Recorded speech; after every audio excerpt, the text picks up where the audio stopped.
नमस्कार, ANN news के खास प्रोग्राम बेबाक बोल में आपका स्वागत है। मेरा नाम है विपिन बेबाक।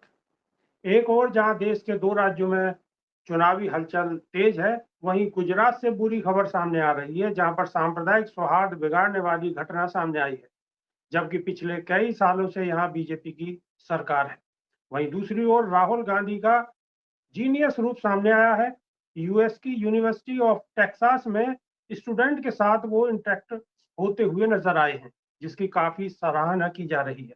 तो वहीं सत्ता पक्ष की तरफ से उन पर निशाना साधा जा रहा है और देश विरोधी कहा जा रहा है। साथ ही हरियाणा में सपा कांग्रेस के आज गठबंधन पर औपचारिक घोषणा होने की संभावना है। सपा सुप्रीमो अखिलेश यादव ने हरियाणा विधानसभा चुनाव के लिए 3 सीटों की सूची कांग्रेस आलाकमान को भेजी है। इन 3 सीटों में पलवल जिले की हथीन, चरखी दादरी की दादरी और गुड़गांव की सोहना है। करेंगे इन्हीं मुद्दों पर चर्चा। इसके लिए हमारे बीच बीजेपी से खेमचंद शर्मा जुड़े हैं, वहीं कांग्रेस से हमारे साथ अरुणेश यादव चर्चा में होंगे। साथ ही शिक्षक नेता डॉक्टर कुलदीप मलिक हमारे बीच जुड़ेंगे, बल्कि जुड़े हुए। स्वागत है साहब। शर्मा जी, राहुल गांधी विदेश में है और उन पर अब भी निशाना साधा जा रहा है, क्यों? देखिए राहुल जी जब विदेश जाते हैं तो देश की शान बढ़ाने के लिए नहीं जाते, हमारी क्षमताओं के बारे में प्रचार करने के लिए नहीं जाते, हमारे यहाँ पे जो पॉजिटिव अपॉर्चुनिटी है उसके बारे में लोगों को बताने के लिए नहीं जाते। देश को बदनाम करने के लिए, सनातन को बदनाम करने के लिए, सनातन को गाली देने के लिए, देश को गाली देने के लिए वो बाहर जाते हैं। आरएस जैसी संस्था जो विश्व की सबसे बड़ी वॉलंटियर ऑर्गेनाइजेशन है, सेवा के कार्य करती है, लोगों का निर्माण करती है, व्यक्ति का निर्माण करती है, ऐसी संस्था को वो अनाप शनाप कहते हैं। ईश्वर के बारे में अनाप शनाप बकते हैं, वो अपने आप को पता नहीं क्या समझने लग जाते हैं। उनकी सीट 40 से 90 क्या हो गई, 44 से 90-95 क्या हो गई, उन्होंने कुछ ही बोलना शुरू कर दिया।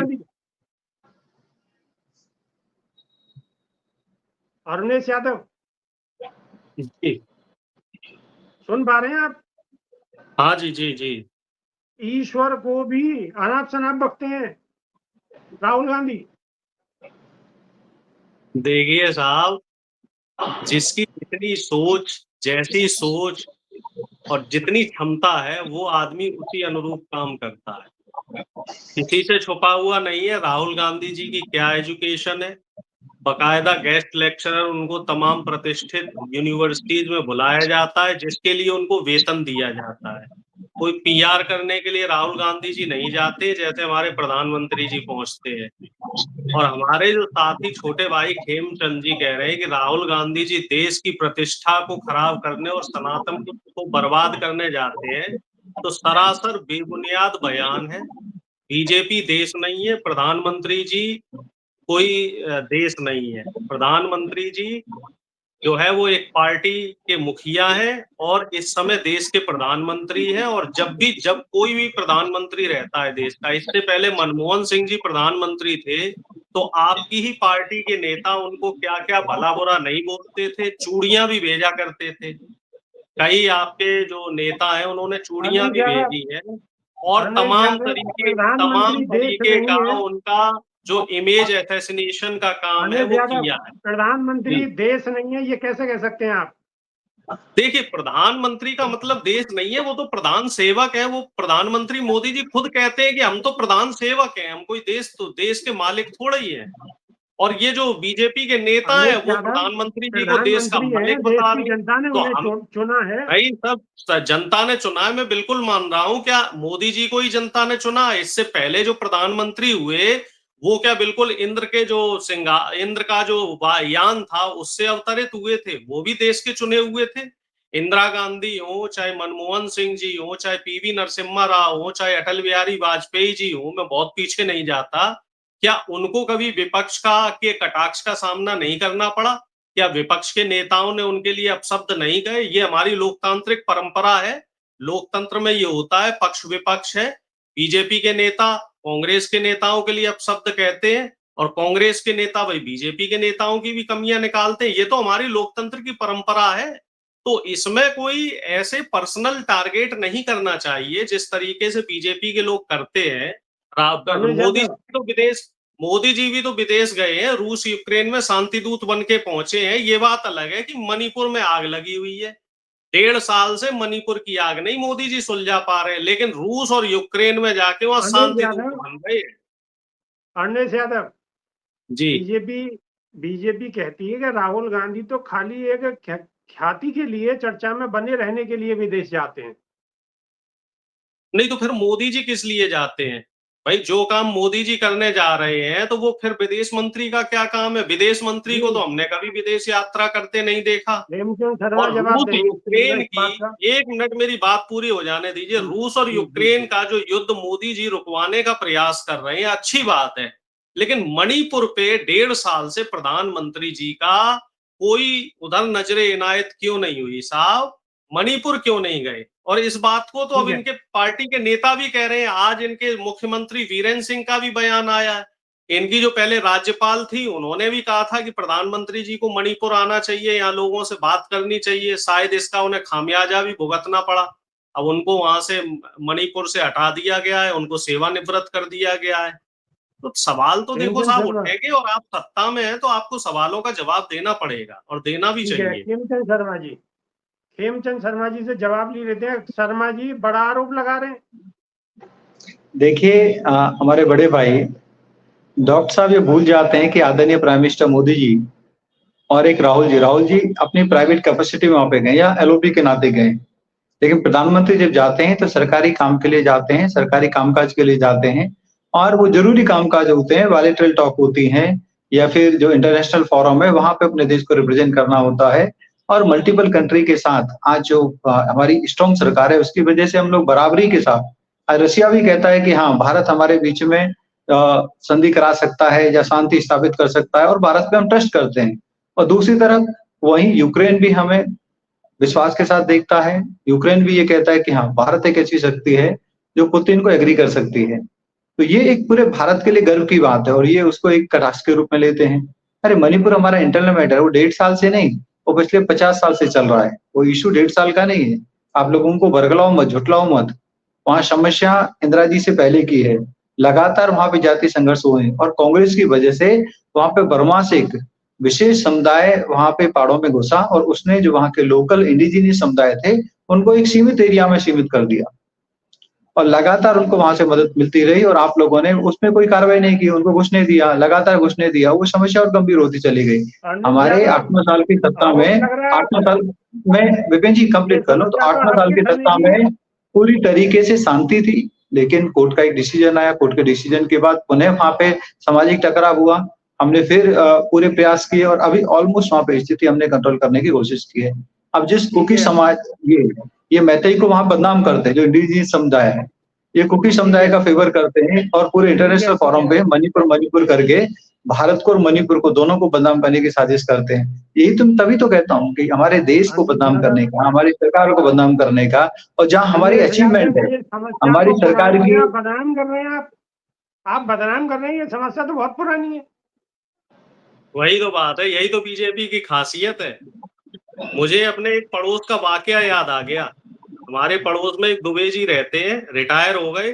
उन्होंने 3 प्लॉट खरीदे थे, और उनका बेटा अब जब भी मुझसे मिलता है, मेरा मित्र है, तो कहता है यार मेरे बाप ने क्या किया, और वो उन्हीं प्लॉटों को बेच के अपना भरण पोषण कर रहा है। तो एक दिन मैंने ऐसे ही गुस्से में बोल दिया कि भैया जो तेरे बाप ने ये 3 प्लॉट बनाए हैं, खरीदे हैं तेरे लिए, कम से कम पहले एक प्लॉट को उनके कहें ये गलत बात है। देखो बीच में मत टोका करो, और कहावत बात पूरी होने दिया करो। देखो बीच में मत टोका करो, आप मजा खराब कर देते हो बात का पूरा, बीच में टोक के। यही काम अंजना और वो बाकी लोग करते हैं, यही काम आप लोग कर रहे हो। तो बात पूरी सुनना ही नहीं चाहते हो आप लोग। ठीक है नहीं तो अब आप अपनी बात कह लो साहब। अरे कहिए, गुस्सा ना होइए, कहिए। मैं क्या कहूँ, जब मैं कह रहा हूँ तो कहने कहाँ दे रहे हो आप? यही आपके साथ भी वही समस्या है सर। चलिए, इतना बढ़िया वाकया मैं सुनाना चाह रहा था आपको, लेकिन आपको दिलचस्पी नहीं है। आप लोगों को विपक्ष की बात सुनने में कोई दिलचस्पी ही नहीं है। मलिक साहब, कहीं ना कहीं लोकतंत्र को जी। कमजोर कुलदीप करने में मलिक। आप लोगों का भी हाथ है। ठीक जी, है, जी, जी। कुलदीप मलिक, जी, जी। रमेश यादव तो गुस्सा हो गए। अब हमने नहीं, अब सवाल बात बीच में बात क्या को किया, बीच में रमेश देखिए यादव टोका गुस्सा मत हो गए। कीजिए, बात को बीच में आप टोका मत कीजिए। जब जी, बात जी, हो रही जी। है किसी की, या तो आप बोलने का ठीक मौका है, ना दें, ठीक और है, बोलने ठीक का है। मौका दें तो उसकी बात इतना पूरी होने लंबा काहे दीजिए। खींचते हैं सर? नहीं, लंबा मैं नहीं खींच रहा हूँ, मैं तो सिर्फ आपसे निवेदन कर रहा हूँ कि बात चलिए, कम से कम पूरी चलिए, होने दिया। ठीक है, हो गया। अब बोलिए, क्या बोलना चाह रहे हैं, बोलिए, बोलिए। नहीं, अब मैं नहीं बोलूंगा, अब वो आपने तारतम्य बिगाड़ दिया। क्या भूल गए?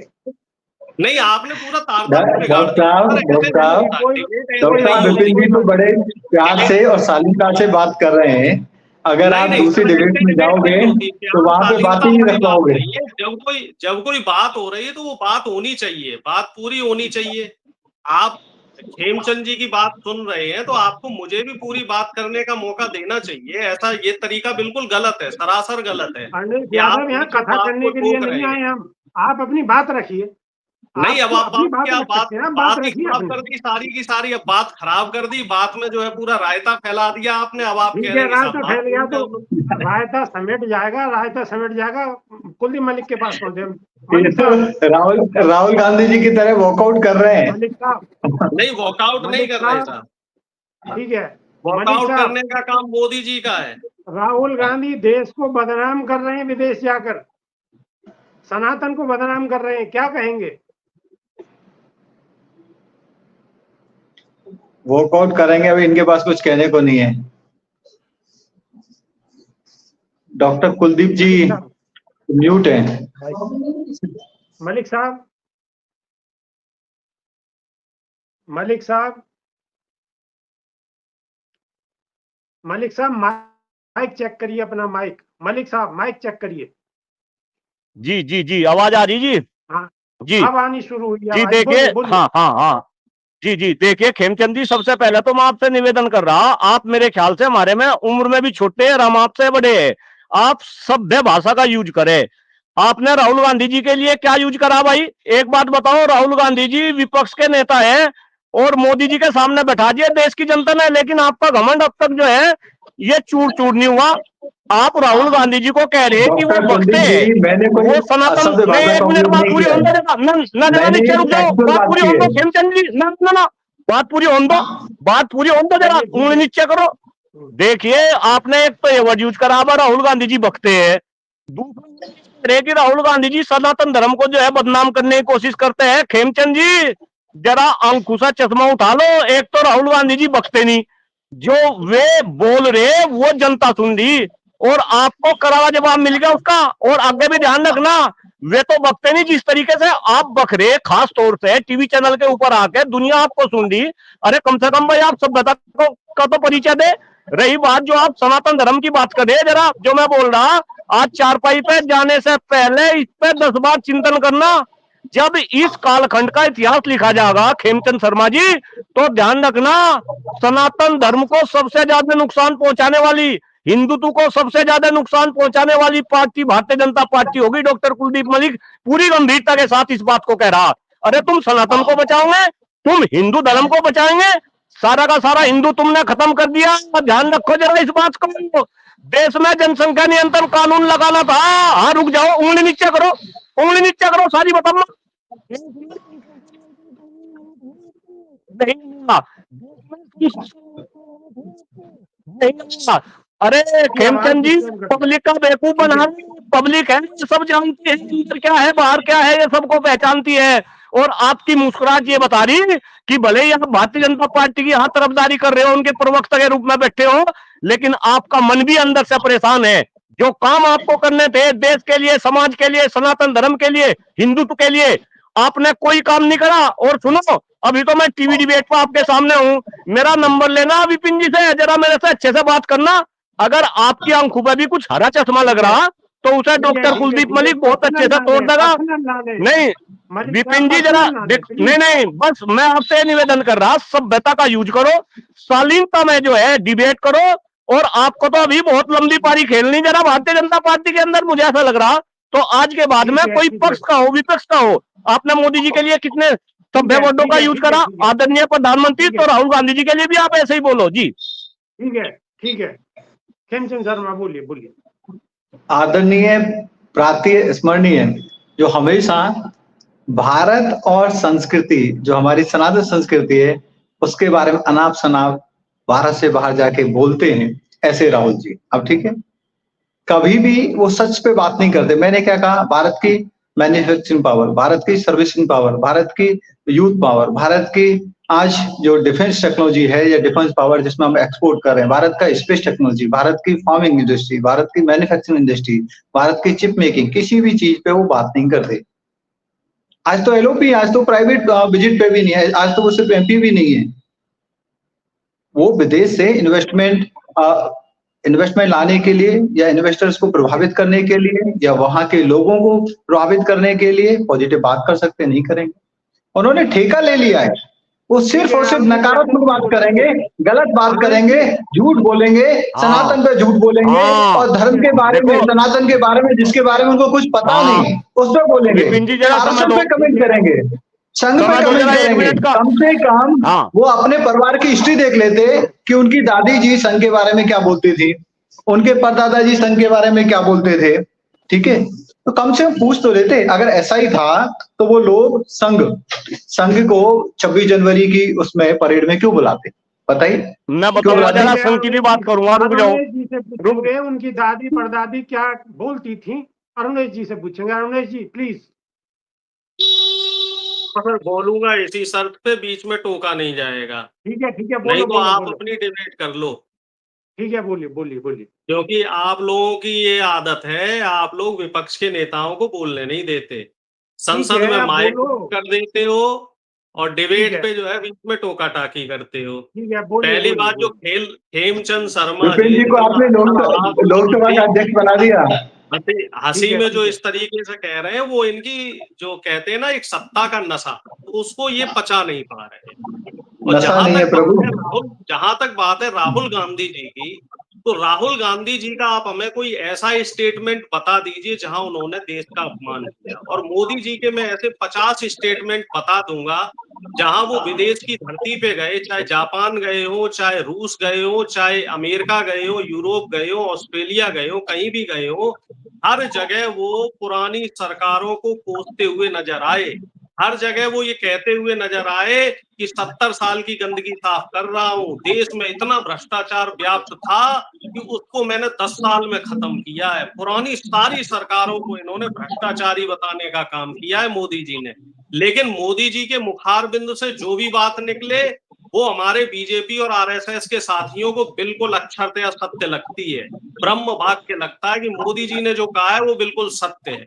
क्योंकि देश तो साहब 2014 के बाद आजाद हुआ, 2014 से पहले तो देश आजाद ही नहीं हुआ था।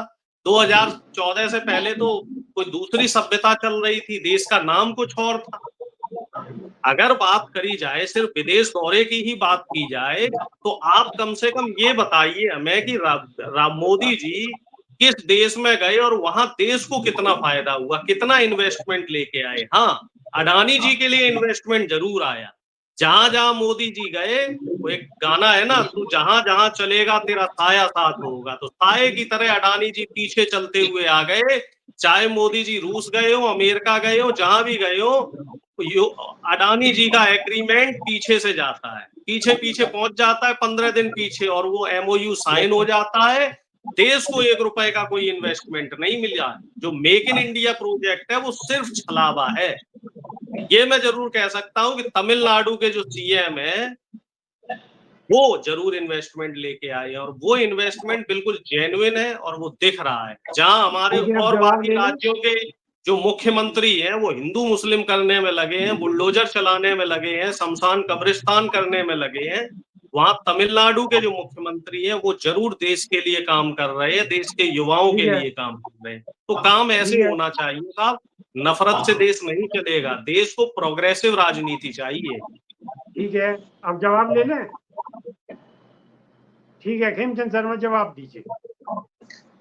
एक तो डॉक्टर अमरीश जी ने एक बात कही कि जो कांग्रेस के जितने भी सीएम हैं देश में वो बेकार हैं, वो कोई भी इन्वेस्टमेंट नहीं ला पाए। कोई भी इन्वेस्टमेंट नहीं ले पाए। अरे भाई आप पहले बीजेपी के बारे में हम बोलेंगे, बीजेपी के बारे में हम बोलेंगे, और आपने एक तमिलनाडु के सीएम को आपने अच्छा बताया, और वो वही सीएम जो सनातन को उनके बेटे, उनकी पार्टी के लोग कैंसर मानते हैं, विकार मानते हैं। पुरातन नयातन सनातन इस पे लगे रहते हैं, और आप इतने सनातन के रक्षक हैं, तो जब दलित और पिछड़ों के साथ अत्याचार होता है, अभी आप कह रहे थे बीच में नहीं बोलना चाहिए, अब फिर बीच में बोल रहे हैं, आप फिर बीच में बोल रहे हैं। अभी आपने मेरी बात कंप्लीट, देखिए टर्न मेरी थी, आप फिर बोलने लगे, और जब आपके बीच में बोला जाता है तो आप नाराज हो जाते हो। सनातन नहीं है क्या? दलित वही बता रहा हूँ, सनातनी नहीं है? दलित हमारे लिए तो सभी सनातनी है, और भारतीय जनता पार्टी ने दलित पिछड़ा सबको सनातनी किया है। पीएम पद से हटे तो उनका घर जो है आपने गंगा जल से क्यों धुलवाया? उस समय तो वो सनातनी नहीं होते। जब वोट लेना होता है तो सारे आपको हिंदू सनातनी मिल जाते हैं, और जब मलाई देनी होती है सत्ता को, तब साहब उसमें आप दलित पिछड़ा ओबीसी करते। 69,000 शिक्षकों का मामला है, उसमें आप 19,000 ओबीसी के पदों की चोरी कर रहे हैं। ओके, कुलदीप मलिक जी के पास चलेंगे। मलिक जी, शिक्षक और किसान कहाँ हैं आज? 2 राज्यों में चुनाव है, शिक्षकों की क्या स्थिति है और किसानों की क्या स्थिति है?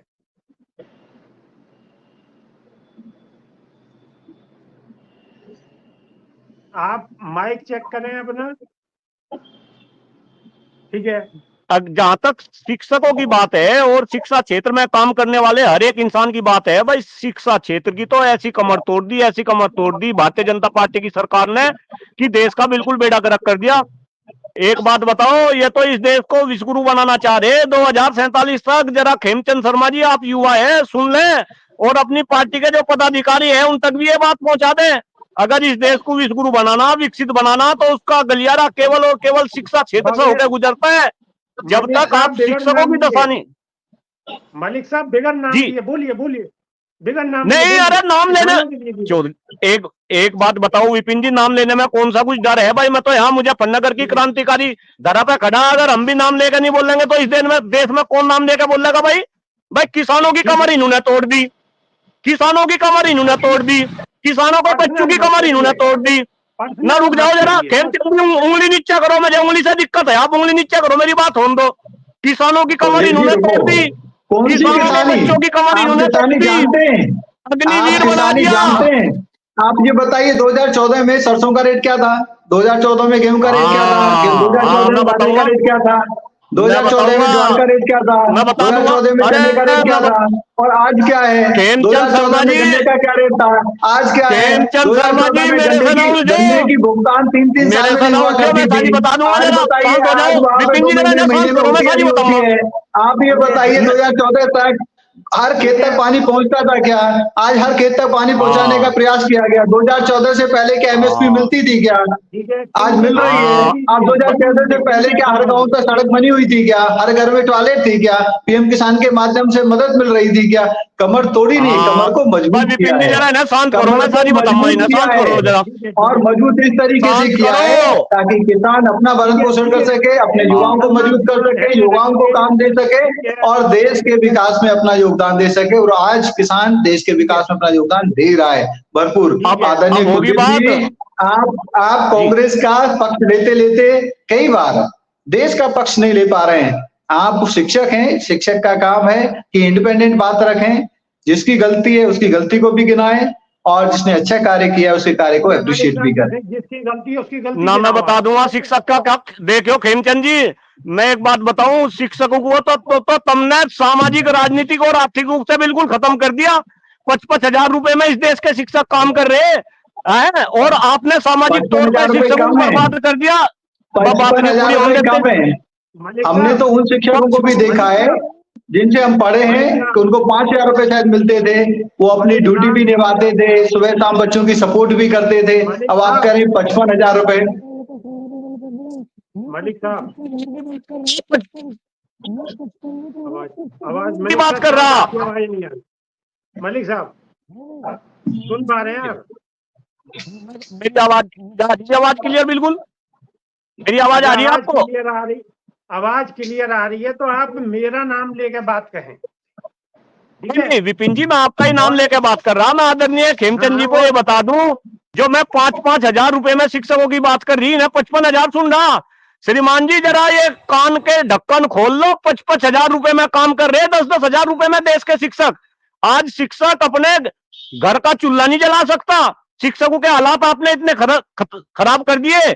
देश का बजट पिछले 20 साल में शिक्षा क्षेत्र का सबसे कम है, आपको पता नहीं इस बात का? और आप कह रहे हैं कि भाई इस देश को हम विश्वगुरु बना देंगे। ठीक है, कैसे विश्वगुरु बना देंगे?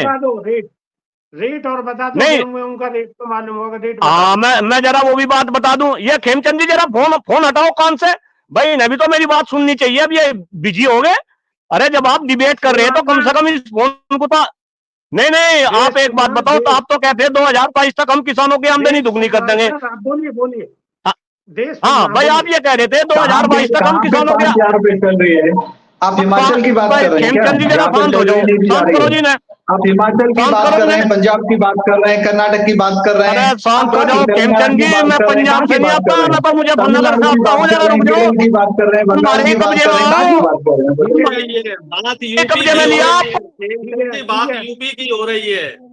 आप कहाँ की बात, दिल्ली की बात कर रहे हैं, पंजाब की बात कर रहे हैं, हिमाचल की बात कर रहे हैं, कहाँ की बात कर रहे हैं? यहाँ हो सकता है बात कर रहे हैं।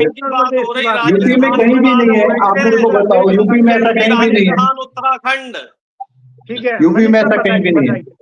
यूपी में खेमचंद जी आप 2000 सर खेमचंद जी आप 2022 तक किसानों की आमदनी दुगनी करने की बात कर रहे थे। आमदनी तो दुगनी, आपने लागत बढ़ा दी, आपने बीज के रेट बढ़ा दिए, आपने बिजली के रेट बढ़ा दिए, आपने डीजल के रेट बढ़ा दिए। आप हमें बताओगे? डॉक्टर किसानों की बात समझाओगे? किसान के कुलदीप जी, मैं भी किसान का बेटा हूँ, गाँव से आता हूँ। नहीं आप हमें समझाने की कोशिश करेंगे, हमें नहीं समझा सकते। किसान की हमने लागत भी कम करने का काम किया है, साथ ही साथ उपज के हमने भाव बढ़ाए हैं, और 60% उपज को हम लोग एक्वायर कर रहे हैं, खरीद रहे हैं। कौन सा डबल हो चुका है? कहाँ रहते हो?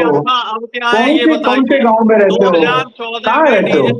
डीएपी का 1 पैसा नहीं बढ़ने दिया है। रेट 90 रुपए है। डीएपी का रेट डबल हो चुका है। खाद, बीज और बिजली उपकरणों से सब्सिडी खत्म कर दी गई है।